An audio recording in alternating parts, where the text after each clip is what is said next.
All right, hi everyone. My name is Sierra, and I'm partners with Josh, and we did our project on assessing largemouth bass in Geist Reservoir. So, just some backstory on Geist Reservoir. It is located in Hamilton County, right in between Fishers, Noblesville, and McCordsville. It's about 1,900 acres, or roughly 2.9 miles, and the deepest point is only 30 feet. And it's actually largely surrounded by residential areas. So you can kind of see on the map in the middle there that there's lots of roads and streets where lots of houses and lawns are, which will affect the water quality, which we'll get into in a minute. So if you've ever heard of Geist Reservoir, you've probably heard about the different levels of water quality there. So there has been lots of presence of E. coli and common algal growth in the reservoir, as you can see on the right there. There's also lots of fish kills. And so the picture on the right here is of some gizzard shad, I believe. But there have been reports of largemouth bass as well. And Gas Reservoir is popular for fishing, boating, swimming, etc., despite the bad water quality.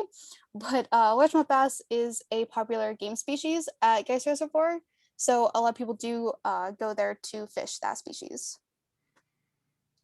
So our goals, objectives, and justification for our sampling plan is to assess and identify the problems impacting largemouth bass populations in Geist Reservoir and to help create a better environment for those anglers that want to catch that species. So our objectives are to sample largemouth bass populations for 2 years. We're going to measure weight, length, and tag the largemouth bass that we catch. We're going to also measure water quality. Mostly dissolved oxygen is what we're focusing on. And we're going to evaluate data and publish the results. And the justification for that is that anglers have claimed that there are less and smaller largemouth bass in the reservoir recently. So sampling for 2 years, because Geist Reservoir is a pretty large body of water. It's about almost 3 miles. So that way we can get a better idea of population dynamics and as well as the water quality throughout the reservoir as well.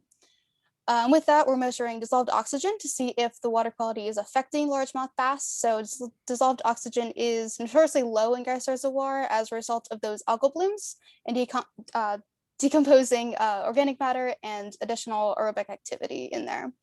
So Geist Reservoir is known to have poor water quality, like I said earlier, with large algal blooms, bacteria such as E. coli, and various pollutants from the residential areas around it. And I will give it to Josh for the planning and implementation. All right, so our goal is to split the lake up into 21 unique individual zones. These zones were roughly evenly divided. I tried my best to make sure that there is an even distribution of zones. Since this is a very large reservoir, it's going to take a lot of manpower to get this done. And so our goal is to end up doing one trawl per section once a month for 2 years. This is the way we can get an idea of where the fish are moving and migrating to, and we can coordinate that with our DO data, which we're going to be obtaining. Since largemouth bass are a very popular game species, the residents are going to want larger bass, and low DO levels affect bass sizes. I think it's DOs of 5 to 8, reduce bass growth by up to 33%. And ideally, in idealistic conditions, bass require a DO of 12 or above, which is very high. And for a reservoir that has a lot of algal blooms, bacterial activity, and other aerobic ongoings, it reduces our DO drastically. So in addition to that, we want to take dissolved oxygen samples, but we also want to take temperature, since temperature largely affects DO. Colder waters generally hold more oxygen. Higher temperature waters don't. And so during the summer and winter months, especially during that winter time when metabolism is low, we want to ensure that our dissolved oxygen levels are high, so that way, in accordance to their growth, we can ensure that by the time the summer rolls around, that these fish are going to be big enough for anglers to be happy with the catch. We want to measure length in millimeters, weight in grams, and then count and record the bass that we catch, and then use T-bar tags to tag those fish. So that way, when anglers are out fishing during the summer and spring and fall, if they catch a fish that we have recorded, they can let us know the phone number, or they can call us with the phone number, record or report to us the section, and then any other additional data that we might need to gather from that fish. When we combine the data from the sites and from the anglers, we plan on reporting it to the Hamilton County Health Department. to allow them or access to this data that we've collected. And then in terms of our teams, we want to majorly rely on volunteers who have boats of their own already, so we don't have to rely too heavily on funding, since a large project like this will require lots of funding, hopefully from the DNR. Volunteers would be our best approach, as we can focus more money on lab equipment and sampling chemicals. So no less than 3 people per boat, 1 to drive, 1 to trawl, and 1 to record data is our ideal condition.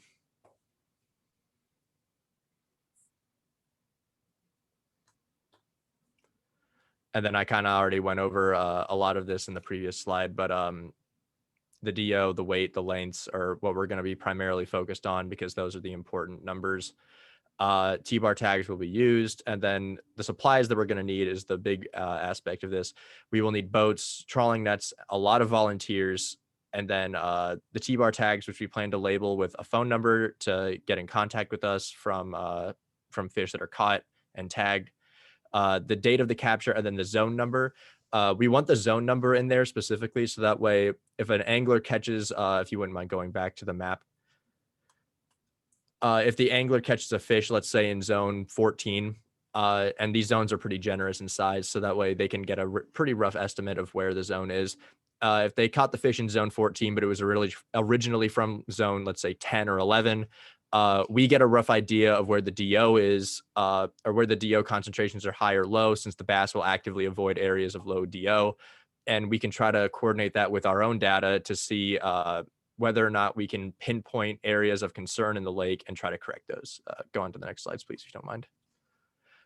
Yeah, so we will need scientific collectors, and then we will need a license to collect data, and we plan on obtaining that through the DNR.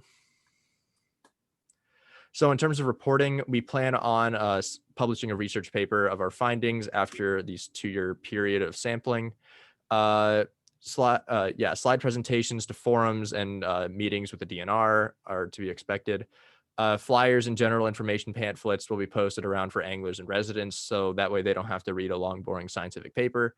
They can have a nice little digested version of the information that they need in a quick, easy to read format. And then we also plan to report findings to professional and private forums who will care more about the specifics of the data we've collected. So in terms of water quality and how we plan on correcting it, air stones and pumps are generally good ways of fixing DO. However, in a lake or a reservoir this large, sometimes DO implementations can be difficult because the body of water is so big. But as of right now, air pumps and air stones are going to be our best method. Working with local landowners to make sure that they're reducing runoff of fertilizers and other agricultural products to prevent algal blooms will be a big part of helping to increase the DO in the reservoir. Occasional siphoning of water might be required, as this can also help reduce or increase DO levels by getting rid of water that is full of bacteria and especially E. coli, and then replacing it with clean water that we can monitor the DO of. And then maintaining the regular water quality, or maintaining regular water quality checks, will also help us to ensure that the reservoir stays healthy for years to come. And then there's our bibliography. Thank you. Yeah, thank you.